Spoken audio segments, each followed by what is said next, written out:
of H. That will give you 1 over 2 times 1 over 2 equals to 1 over 4. Okay, clear about independent events? Okay, Alhamdulillah. Okay, next we will look at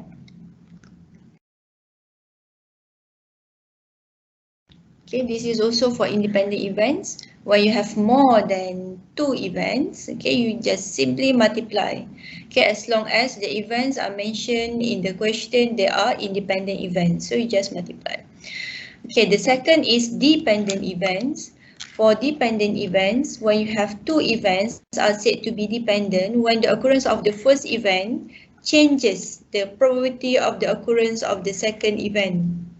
So here we need to know which event is the first to occur and which one is the second event. In example number 3, there are 7 blue balls, the same illustration here. When you have a basket, let's say this is your basket, we have 7 blue balls and 3 red balls. Okay, so total, initially we have total 10 balls. So for this total 10 balls, we are selecting a blue ball first. Okay, we take out a blue ball. Okay, and then without replace it back, not replacing it. And then we select a red ball. We select a red ball. Okay, we select a red ball. So the total number of balls in that basket or in that urn will be reduced by 1 for the next selection. So we look at these 3 diagrams. Let's say for the first selection, we have, for getting blue balls, we have 7 over 10. Okay, we have 7 over 10. Here we have 7 over 10. Here we have 3 over 10. Okay, this is for the initial number of balls. And then for the second selection, for getting the blue balls, okay, just now in the first selection, we already take a blue ball. It means that the number of blue balls will be reduced by 1, same as the total number of balls in that basket. So we have here 6 over 9. Okay, 6 over 9. And for getting red, it will be remain 3, but the total number will be reduced by 1 because we are not replacing it back. So we have 3 over 9 here.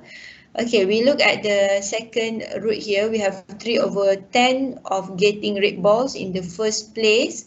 For getting blue balls in the second event, it is 7 over 9. And here we have 2 over 9. Okay, so for this is what we call probability of B. Okay, probability of B.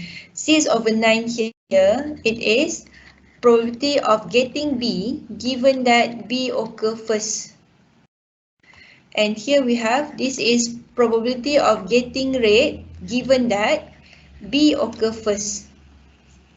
For this branch, we have, this is probability of getting B given that red occur first. And the fourth branch here we have, this is probability of getting red given that red occur first. Okay, where is the conditional probability? Conditional probability will always occur in the second branch. Ini adalah conditional probability. Kebarangkalian bersyarat. It means that there must be the first event occur, barulah berlaku the second event. Okay, clear? So let's say I would like to take probability of getting red. Okay, probability of getting red given that blue occur first. It will occur in the second branch here. Okay, kat sini. Let's say we want to find the probability of getting blue and red. So the formula will be, we will take the formula PB multiply P R given B. Okay, so for PB we have 7 over 10, right? For probability of getting red, given B is no longer 3 over 10, it is 3 over 9. So for this one we will have 21 over 90. Okay, clear? So hopefully you can compare with the independent event. Just now we can simply take PB multiply with PR. Can PB multiply with PR for independent event. But for dependent event, we cannot take PR. Why? Because probability of R given B occur first, this value is not the same. This is 3/9. This is 3/10. Okay. So whenever your P R given B, it is not equals to PR, therefore it is dependent event. So it is dependent event. Okay, probability event R and event B, they are dependent events. Or we can say that if you have probability of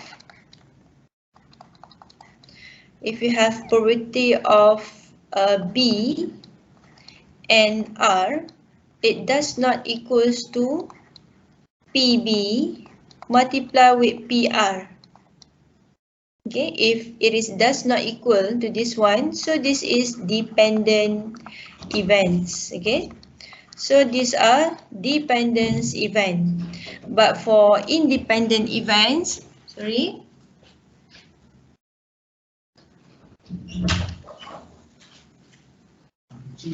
so for independent events, if you have probability of, okay, you need to check probability of B and R. If it is equals to PB multiply with PR, so we can say that this is independent event. This is independent event. This one is from the previous part, the first part just now. Okay, these are dependent events. So you may make a conclusion for this part, where these are the how you are going to check whether they are dependent events. Okay, and this is checking for independent events. Okay, this one. Okay, clear. Okay, next we look at this conditional probability. The probability of event B occurs. Okay, we look at the keywords here. We have after, given that, if it is known. After this word, okay, if it is known that A has already occurred, it means that these are the first event. Okay, this is the indication after this word, it is first event. Example, if A and B are dependent, okay, so this is the multiplication rule that we use. Okay, just now we use B and R, so this is for A and B. So for A and B, we have here PA multiply with PB given A. So we cannot simply use, for dependent event, we cannot use PA multiply with PB, because for PA and B, if it is equals to PA multiply with PB, this is for independent event. This is for independent events. Okay, for dependent events, when you have probability of A multiply with the conditional probability, which is B given A. So rearrange the formula. When you rearrange the formula, then you get this is the formula. How to memorize this formula? You just detect which one is the first event. In our case here, A is our first event. Okay, A is our first event. This is our first event. Yang belakang ni adalah first event dia. Okay, so make sure when you write the formula, the probability of event A will be in the denominator. Okay, it will be in the denominator. Okay, right. So this is the formula for conditional probability. Okay, next for this part, okay, please try this one. And inshallah, in the next video, Medan will show you how to set up the contingency table. Okay, so for this part, make sure you set up contingency table. Okay, put how many males, how many females. Okay, and then you can find the probabilities given here. Okay, let's say here the probability is female. Female given that student is junior. Is a junior if it is known that the student is a female. Okay, so hopefully you can try this example 4 before you move to the next video, inshallah. So with that, thank you and Assalamualaikum.